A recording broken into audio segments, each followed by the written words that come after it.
ก็คือปัจจุบันศีลธรรมบ่มีในใจเพราะว่าบ่มีศาสนาพุทธขึ้นมาสอนโลกก็แตกสลายเร็วลูกที่30มีพระพุทธเจ้าตรัสรู้2รูป2องค์สิกขีสัมมาสัมพุทธเจ้าเวชภูสัมมาสัมพุทธเจ้าจากนั้นมา29ลูกโลกบ่มีจนฮอดลูกปัจจุบันนำเฮานี่จังสิมีพระพุทธเจ้ามาตรัสรู้5พระองค์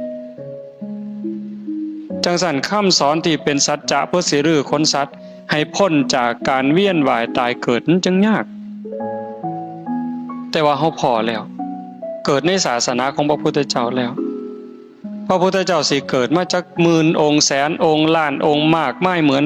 เม็ดทรายในมหาสมุทรก็บ่ได้แตกต่างคำสอนอันเดียวกันตรัส